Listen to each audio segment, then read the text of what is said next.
This program is sponsored by AIDS Control Society, Directorate of Health Services, Andaman and Nicobar Administration.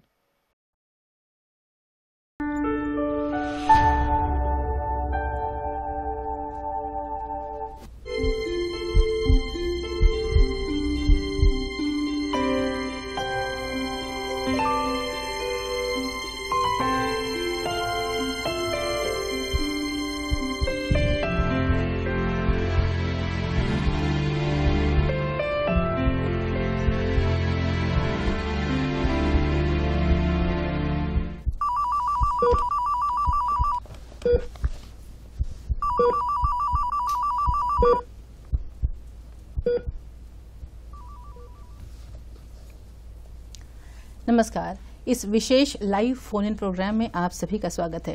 दर्शकों, आज हम अपने आप को स्वस्थ रखने के लिए लाखों जतन कर लें, लेकिन बीमारियां हमारे ऊपर हावी हो ही जाती हैं। कुछ बीमारियां ऐसी जो जल्दी ठीक हो जाती हैं, तो वहीं किसी को ठीक होने में एक अरसा लग जाता है। कुछ बीमारियां जिनके इलाज संभव हैं, तो वहीं कुछ लाइलाज। एड्स उन्हीं लाइलाज बीमारियों में से एक है। आज यानी 1 दिसंबर को विश्व एड्स दिवस मनाया जा रहा है, जिसके बारे में आज हम चर्चा करेंगे। चर्चा करने के लिए हमारे साथ स्टूडियो में मौजूद हैं डॉक्टर प्रदीप पाड़ी, professor and head department of general medicine, GB Pant hospital. Doctor Pradeep, बहुत बहुत स्वागत है आपके प्रोग्राम में। नमस्कार। दर्शकों, प्रोग्राम की शुरुआत करें उससे पहले आपको बता दें, दूरदर्शन केंद्र पोर्ट प्लेयर अब सोशल मीडिया पर एक्टिव है। अब आप हमारे कार्यक्रम कहीं भी कभी भी देख सकते हैं। सोशल मीडिया एक्स पर हमें फॉलो करें @DDK_पोर्ट प्लेयर। हमारा फेसबुक पेज है दूरदर्शन केंद्र पोर्ट प्लेयर, और आप हमें इस वक्त यूट्यूब पर लाइव देख रहे हैं। सब्सक्राइब करें दूरदर्शन केंद्र पोर्ट प्लेयर। तो डॉक्टर प्रदीप, सबसे पहले बात करेंगे, चूंकि आज इंटरनेशनल एड्स डे है, तो सबसे पहले जानना चाहेंगे कि ये दिवस क्यों मनाया जाता है और एड्स है क्या, लोगों को किस प्रकार जागरूक किया जाता है और क्या संदेश दिया जाता है इस दिन के बारे में। यस, एड्स हमारे विश्व में मान लीजिए 50 साल पहले आया था, और 50 साल के बाद भी अभी हमारे पास आंकड़े के हिसाब से 4 करोड़ लोग इस विश्व में ग्रसित है एड्स से। और ये बीमारी को हम 2030 तक मिटाना चाहते हैं। जब लक्ष्य है कि 2030 तक हम इस विश्व से इसको मिटा देंगे। अगर ये हमारे आंकड़े हैं और ये हमारा लक्ष्य है, तो उसके लिए जो आह्वान देते हैं पब्लिक को, ये वर्ल्ड एड्स डे मना के हम एक आह्वान देते हैं कि इसको किस तरह मिटाया जाए, इसके ऊपर एक जागरूकता पैदा करना चाहिए। तो इसलिए हम हर एक साल 1 दिसंबर को हम वर्ल्ड एड्स डे मनाते हैं। ये एक आह्वान है पूरे विश्ववासी के लिए कि ये हमारे लिए अभी भी एक परेशानी या प्रॉब्लम, हेल्थ इशू बन के बैठा है। इसको हमको निकालना है, मूलोत्पाटन करना है उसका जी। इसलिए वर्ल्ड एड्स डे हम मनाते हैं जी। आपसे अगला प्रश्न करेंगे, उससे पहले दर्शकों को बता दें, ये हमारा लाइव फोन इन प्रोग्राम है। तो हमारा आज का विषय है HIV इन्फेक्शन और एड्स। इस विषय से संबंधित ये कोई सवाल आप पूछना चाहते हैं तो हमें कार्यक्रम के दौरान फ़ोन कर सकते हैं। नंबर्स आपके टीवी स्क्रीन पर दिए गए हैं। डॉक्टर प्रदीप, अक्सर देखा गया है मैगजीन्स में, या हमने लोगों को देखा है, रेड रिबन सिंबल के तौर पर लगाया जाता है, तो इसका क्या अर्थ होता है? स्थान और देश के अनुसार ये रेड रिबन का डिफरेंट मीनिंग हो सकता है, लेकिन आज के लिए हमारे लिए रेड रिबन का वही मतलब है कि मैं अगर रेड रिबन पहनता हूँ तो मैं ये जो एड्स से ग्रसित लोगों के साथ मैं खड़ा हूँ, उनके मदद के लिए तैयार हूँ, और उन बीमारी का इलाज के लिए और इसका प्रिवेंशन के लिए मैं जो कुछ भी कर सकता हूँ करूँ। तो I am a part of the team, ये मान के हमको एक रेड रिबन पहन के हमको दिखाना पड़ता है कि आई एम विथ यू। अब अगर बात करें, जब भी हम एड्स की बात करते हैं तो एक शब्द आता है उसके साथ HIV और एड्स, दोनों में क्या डिफरेंस है? HIV एक भूताणु का नाम है और वो भूताणु हमारे शरीर में जब प्रवेश करता है तब एक बीमारी फैलाता है और इस बीमारी जब एक हद तक पहुंच जाता है, एक स्टेज तक पहुंच जाता है, आखिरी स्टेज तक पहुंच जाता है, उसको हम एड्स कहते हैं। तो HIV एक वायरस का नाम है, भूताणु का नाम है और एड्स इसका रिजल्ट है अगर वो आदमी ठीक टाइम से ट्रीटमेंट नहीं कराता है तो ये अल्टीमेटली वो एड्स का रूप लेता है और उस टाइम उसको इलाज करना मुश्किल होता है। तो HIV एक भूताणु का नाम है, एड्स वो बीमारी वो पैदा करता है। एड्स एक वायरस है जिसके जरिए एड्स भूताणु HIV एक वायरस है जी, HIV एक वायरस है जो एड्स के रूप में बीमारी हमको देता है। तो क्या माना जाए, जितने भी HIV पॉजिटिव मरीज हैं क्या सभी को एड्स होने की संभावना होती है? Yes, this is a good question. So हमारे शरीर में जब HIV घुसता है तो मोस्ट ऑफ द केसेस वो घुसने के बाद कहीं कोई भी वायरस हो, कोई भी भूताणु हो, वो अपने लक्ष्य स्थिर कर लेता है। जैसे कि हेपेटाइटिस वायरस वो जाके लिवर में पहुंच जाता है, किसी भी तरह वो जाए लिवर में पहुंचेगा। रेबीज वायरस नर्वस सिस्टम में पहुंचेगा। वैसे ही हमारे शरीर में जब HIV वायरस घुसता है तो हमारे जो प्रतिरोधक शक्ति देने वाला जो कोशिका है, रक्त कोशिका है, वो उनका टारगेट ऑर्गन है, वहीं पर जाके वो बैठ जाता है। और जब बैठ जाता है वो पहले तो कुछ देर के बाद कुछ सिम्टम्स प्रोड्यूस करता है जो कि 1-2 हफ्ते में निकल जाता है।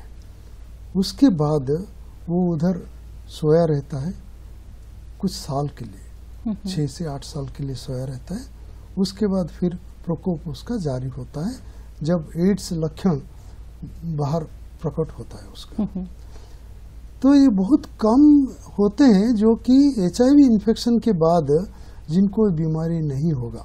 ये हो सकता है किसको 6 साल लगे, किसी को 8 साल लगे, किसी को 10 साल लगे, लेकिन 12 साल के अंदर ये भूताणु अगर शरीर के अंदर घुसेगा तो वो HIV एड्स के रूप में प्रकट होगा, बीमारी देगा।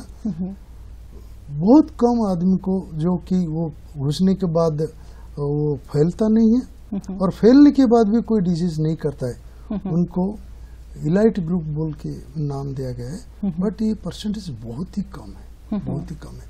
तो इसलिए HIV वायरस हमारे शरीर में घुसेगा तो फिर उससे बच पाना मुश्किल है, इलाज अगर नहीं किया जाए तो ये वायरस जैसे आपने बताया इतना खतरनाक वायरस है, तो ये कहाँ से आता है और शरीर में कैसे, शरीर के विभिन्न अंगों को कैसे नुकसान पहुंचाता है? HIV वायरस जब हमारे पास पहली बार डॉक्यूमेंटेड हुआ, दैट वाज इन 1959, वो कोंगो में एक मरीज एड्स के लिए मृत्यु वरण किया। तो लेकिन उस टाइम एड्स के बारे में हमको पता नहीं था। अभी हम रेट्रोस्पेक्ट हम सोच सकते हैं कि उसको एड्स था। That was the first documented case. लेकिन उसको पहचाना गया 1981 में कि ये बीमारी ये भूताणु के लिए वो होता है। तो पहली बार हमारे मनुष्य के शरीर में ये वायरस कहाँ से आया वो तो एक कंट्रोवर्शियल बात है, लेकिन हम समझते हैं ये चिंपैंजी का एक सीमियन इम्यूनोडेफिशिएंसी वायरस बोल के एक वायरस है जो चिंपैंजी ग्रुप ऑफ एनिमल्स को अफेक्ट करता है। वहाँ से ये वायरस कूद के हमारे पास आया है और ये सेंट्रल अफ्रीका में ये पाया जाता है। और हो सकता है कि जो ट्राइबल्स जो चिंपैंजी को मार के खाते हैं उनका रॉ मीट से शायद पहली बार वो मनुष्यों के शरीर में आया था और ये कालांतर ये एक विश्वव्यापी महामारी के रूप में प्रकट हुआ। तो जैसे अभी बताया गया है कि इतनी खतरनाक बीमारी है और आपने कहा कहीं ना कहीं इसका इलाज भी संभव नहीं है, तो क्या कुछ स्टेजेस होते हैं? क्या किसी भी स्टेज में मरीज का जो है वो बचना मुश्किल हो जाता है? यस, जब वायरस हमारे शरीर में घुसता है वो 2-3 हफ्ते लगते हैं। इसको विंडो पीरियड कहते हैं। उसके बाद ये एक लक्षण प्रकट करता है, उसको प्राइमरी वायरल HIV इन्फेक्शन बोलते हैं। इसमें ये जो लक्षण होता है ये कोई भी वायरस डिजीज का लक्षण प्रकट करता है। जैसे कि हमको शरीर में इन्फ्लुएंजा हो गया, फ्लू हो गया, सर्दी हो गया, कहीं गांठ पड़ गया, तो ये एक कॉमन वायरस मैनिफेस्टेशन होता है, वायरल फीवर जैसे प्रकट होता है। लेकिन ट्रीटमेंट करें या ना करें वो 2 हफ्ते में वो खत्म हो जाता है। ट्रीटमेंट करो या ना करो, उस टाइम वो वायरस हमारे CD4 सेल, जो मैंने बोला कि प्रतिरोधक शक्ति देने वाला रक्त कोशिका के अंदर वो घुस के वो उधर हमारे वो कोशिका का जो DNA है उसके साथ वो इंटीग्रेट हो जाता है और वो उधर धीरे धीरे धीरे धीरे अपना वंश विस्तार करता है और उसका नंबर्स बढ़ता है और ओवर 6-8 इयर्स टाइम ये धीरे धीरे वो कोशिका को नष्ट करता है, वायरस का नंबर बढ़ जाता है और वो रक्त कोशिका का नंबर घट जाता है। तो एक पर्टिकुलर लेवल में जब हमारा प्रतिरोधक शक्ति कम हो जाता है तभी विभिन्न किस्म का जो अपॉर्चुनिस्टिक इन्फेक्शन कहते हैं, मौका परस्त जीवाणु जो यूजुअली हमारे शरीर में बीमार नहीं करते, बीमार नहीं फैलाते, वो जीवाणु के साथ हमारा रोग प्रकट होता है। जी, तो डॉक्टर प्रदीप आपसे आगे प्रश्न पूछेंगे, इससे पहले एक ब्रेक ले लेते हैं।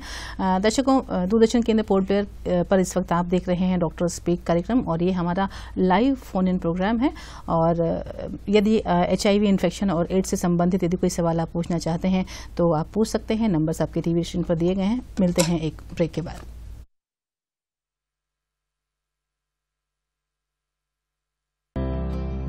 नमस्कार, मैं एक काउंसलर हूँ। आज मैं आपको उन सभी सेवाओं के बारे में बताना चाहूंगी जो आपके नजदीकी सरकारी अस्पताल के HIV जांच केंद्र में आपके लिए उपलब्ध हैं। देश भर में फैले हर ICTC केंद्र में आपकी HIV जांच एकदम मुफ्त की जाती है। साथ ही आपकी पहचान, जांच का परिणाम, ये सभी बातें हम पूरी तरह से गुप्त रखते हैं। जांच के लिए हम यहाँ जो किट इस्तेमाल करते हैं उसकी गुणवत्ता पर भी हम विशेष ध्यान देते हैं। जांच में अगर आपका HIV पॉजिटिव नहीं आता तो हम आपसे गुजारिश करते हैं कि आप 3 महीने बाद जांच के लिए फिर से आएं और इस दूसरी जांच के बाद हर 6 महीने पर नियमित जांच करवाएं। और अगर आप HIV पॉजिटिव पाए जाते हैं तो भी घबराने की कोई बात नहीं है, हम आपकी मदद करेंगे और नजदीकी ART केंद्र पर आपको रजिस्टर करवाएंगे, जहां डॉक्टर की सलाह के बाद आपका मुफ्त इलाज शुरू कर दिया जाएगा। इस सब के अलावा हम आपको कॉन्डम के इस्तेमाल और एक सुरक्षित व स्वस्थ जीवन जीने के बारे में भी सलाह देते हैं और आपको HIV नेगेटिव रहने में मदद करते हैं। मुझ जैसे कई सारे काउंसलर यहाँ आपकी सेहत से जुड़े हर सवाल का जवाब देने के लिए तैयार हैं। तो सोचिए मत, बस आज ही अपने नजदीकी सरकारी अस्पताल के ICTC केंद्र आएं और एक गुप्त, मुफ्त और आसान HIV जांच का लाभ उठाएं।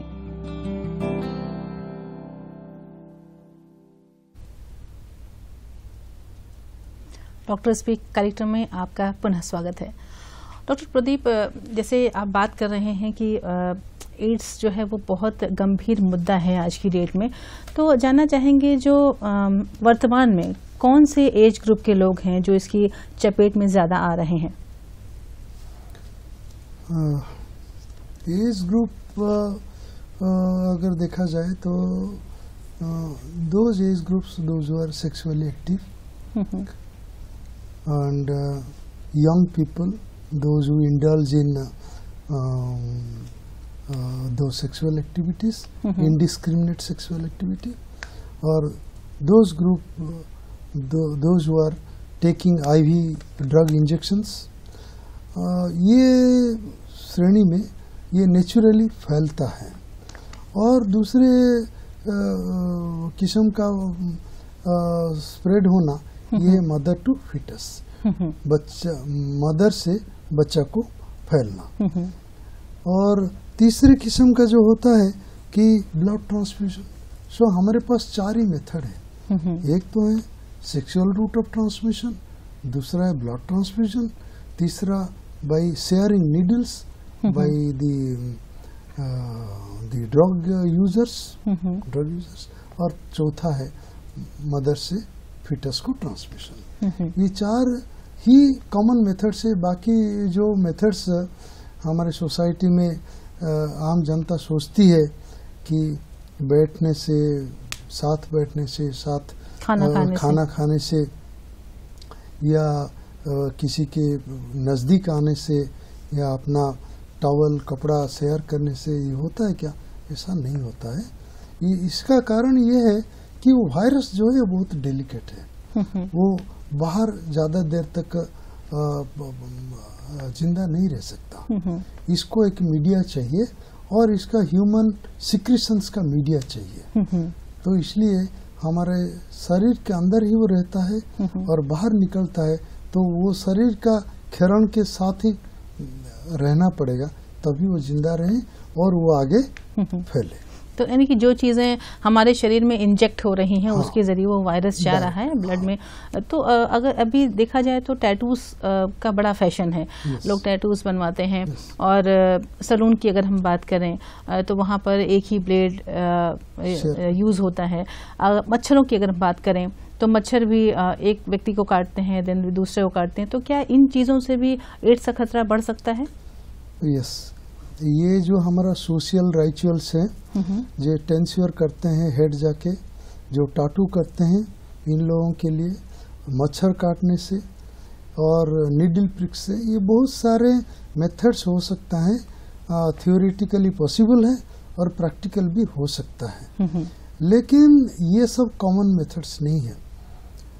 Blood transfusion is the most effective method of transmission, most effective, क्योंकि 100 आदमी को अगर ब्लड ट्रांसफ्यूजन होगा HIV वायरस से, 96%, 95% will get HIV infection। लेकिन सेक्सुअल ट्रांसमिशन जो होगा may be 3 or 4%, but sexual activity is the most common practice indulge by human beings.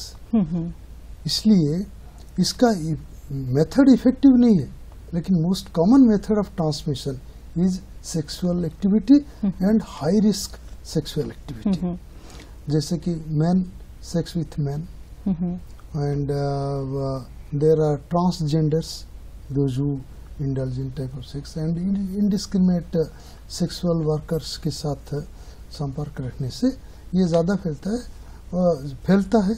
और ये इसलिए होता है कि this is the most common practice. लेकिन टाटू से होगा, मच्छर काटने से होगा, हेड टेंस्योर करने से होगा, ये हम कह सकते हैं, लेकिन ये कोई आम ट्रांसमिशन मेथड नहीं है। और मदर से फिटस को ट्रांसमिशन यस हो सकता है, may be 10-15% mothers infected with the virus, they may transmit this to their children, to their babies during pregnancy, during childbirth, और ये भी हो सकता है कि during breast feeding। लेकिन हम अभी हमारा देश में हमारा इतना पौष्टिक जनित अनाहार जनित जितने सारे प्रॉब्लम्स है, हम कोई भी मदर को मना नहीं करते बच्चों को फीड ना देने के लिए। They are allowed to feed the babies, but it can still transmit through breast milk. All secretions secrete this virus. तो क्या कहा जा सकता है, जैसे आपने बताया कि एक माँ से उसके बच्चे को हो सकता है, तो क्या जितनी खतरनाक ये बीमारी माँ के लिए थी, उतना ही क्या उसके होने वाले बच्चे के लिए भी उतनी ही खतरनाक है, या कुछ सावधानियों के चलते या कुछ दवाइयों के चलते बच्चा इन चीज़ों से निकल सकता है? हमारे अभी टारगेट पॉपुलेशन वही है कि those children those are still not born, they are still in the mother's womb, वो एक पॉपुलेशन है जहाँ पर कि हम प्रिवेंट कर सकते हैं। इसलिए हम प्रेग्नेंट मदर्स को स्क्रीन करते हैं, और during the child birth we start giving medicines to the mother so that the virus load is very low and transmission possibility is very very less. वो एक टारगेट पॉपुलेशन है हमको treatment करने का। और बाकी आप क्या पूछे थे? बच्चे को क्या बचाया जा सकता है इस बीमारी से? But in our country we never prevent, it is not advocated to not to breastfeed the baby. Breastfeeding is one of the very important feeds for the babies. So even if the mother is HIV positive, we treat the mother and we allow the mother to feed the baby. जैसे अभी आपने बताया कि बहुत सारे injection से या नशीली दवाओं से, इन सब चीज़ों से हो सकता है, तो कहीं ना कहीं ये युवाओं के लिए एक गंभीर मुद्दा है, उन्हीं के लिए एक चिंता का विषय है। अगर लक्षणों की हम बात करते हैं तो मरीजों में किस प्रकार के लक्षण देखे जा सकते हैं इस बीमारी को लेकर के? तो मरीजों के साथ जब लक्षण आता है उस टाइम तो काफ़ी लेट हो जाता है। और जब मैंने जैसे बोला कि फॉर अबाउट 2 weeks और so primary virus infection, HIV infection, it subsides with और without treatment. After 6 or 8 years when he comes with symptoms, तब तो काफ़ी लेट हो जाता है। तो हमारा रिकमेंडेशन ये है कि जिन जिन का हाई रिस्क बिहेवियर है, उनको मालूम है कि ये मेरा हाई रिस्क बिहेवियर है, तो इन लोगों को जाके टेस्ट करा लेना चाहिए, so that A recent infection can be detected. और जब लक्षण पैदा होता है तो स्टेज के अनुसार, जैसे कि 4 लक्षण बहुत इम्पोर्टेंट रहता है। एक तो है कि फीवर रहता है और उसके लिए कोई कारण ढूंढने से नहीं मिलता। Second is diarrhoea, persistent diarrhoea, 2 महीना 3 महीना तक डायरिया चलता रहता है, लेकिन इसका इलाज नहीं हो पाता है ठीक तरह से। नंबर 3 वेट लॉस, अगर 1 महीने के अंदर 10% वेट लॉस हो गया तो ये एक है। और तीसरा है ओरल अल्सरेशन, मुंह में छाली पड़ना, घाव होना, herpes, very severe herpes, severe pneumonia, ये सब एड्स रोगी के लक्षण में पाया जाता है। तो इससे कैसे बचाव हो सकता है?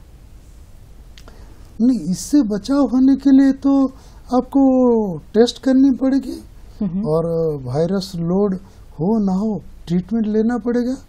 पहले जैसे before the drugs were discovered, the disease was फटल। हम बोलते थे कि ला इलाज है, इलाज नहीं है, लेकिन ये अभी ऐसा बात नहीं है। जैसे कैंसर है, जैसे ब्लड प्रेशर है, जैसे डायबिटीज है, ये भी एक इलाज के लायक बीमारी है, लेकिन with A cost of quality of life. Quality of life जो है उसका खराब रहता है, लेकिन आदमी जिंदा रह सकता है दवाई के साथ। कहने का मतलब है कि एड्स जो है वो लाइलाज है, लेकिन अगर कुछ सावधानियों के चलते अगर घातक नहीं बीमारी हुई और उससे पहले अगर हमने अपनी जांच करवा ली तो कहीं ना कहीं इस बीमारी से बचा जा सकता है। First is prevention is better than cure.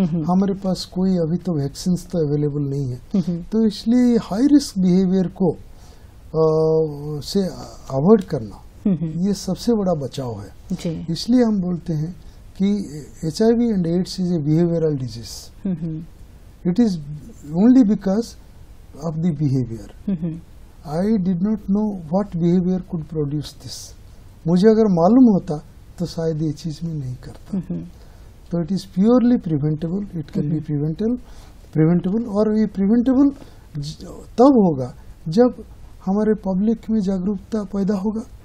इसलिए हमारा इस वर्ल्ड एड्स डे का थीम है लेट कम्युनिटीज लीड। ये कम्युनिटी का मतलब ये है कि जिस कम्युनिटी में एक HIV पेशेंट रहता है, जो समझता है कि ये बीमारी कैसे उसके पास आया, ये community those who are living with HIV, ये कम्युनिटी को लीड करना चाहिए। क्योंकि ये एक बीमारी ऐसा बीमारी है जिसका कि सोशल स्टिग्मा इतना ज्यादा है, लोग आके बताते नहीं। तो लेकिन उनको आगे लाना है, उनको डिटेक्ट करना है, उनका इन्वेस्टिगेशन करना है, ट्रीटमेंट करना है, और ये जो मन में जो भ्रम है सोशल स्टिग्मा, उसको निकालना है। वो कौन कर पाएगा? जो ऑलरेडी इन्फेक्टेड है, पीपल लिविंग विथ HIV, वो जो कम्युनिटी है उनको हमको आगे लाना है, वो लीड करेंगे, तभी जाके हम ये एड्स के विरुद्ध हम लड़ाई लड़ सकते हैं। हो पाएंगे। तो डॉक्टर प्रदीप, आप कार्यक्रम में आए और आपने इतनी अच्छी जानकारी दी एड्स विषय पर, बहुत बहुत शुक्रिया आपका। थैंक यू, नमस्कार। तो दर्शकों, एड्स लाइलाज जरूर है, लेकिन तब जब वो बहुत घातक अवस्था में पहुंच जाए। कुछ सावधानियों के चलते अगर आप कुछ सावधानियां बरतें तो इससे बचाव हो सकता है। और अब जाने से पहले बता दें, दूरदर्शन केंद्र पोर्ट ब्लेयर अब सोशल मीडिया पर एक्टिव है। अब आप हमारे कार्यक्रम कहीं भी कभी भी देख सकते हैं। सोशल मीडिया एक्स पर हमें फॉलो करें @DDK_पोर्ट ब्लेयर। हमारा फेसबुक पेज है दूरदर्शन केंद्र पोर्ट ब्लेयर, और आप हमें इस वक्त यूट्यूब पर लाइव देख रहे हैं। सब्सक्राइब करें दूरदर्शन केंद्र पोर्ट ब्लेयर। साथ ही इस प्रोग्राम से संबंधित यदि कोई सुझाव आप हमें देना चाहते हैं तो कृपया इस पते पर लिखें, दूरदर्शन केंद्र Port Blair, AIR Road, Dilanipur, Haddo post 744102। हमारा ईमेल ID है hopddkportblayer@gmail.com। और अब मिलेंगे डॉक्टर स्पीक के अगले अंक में। नमस्कार।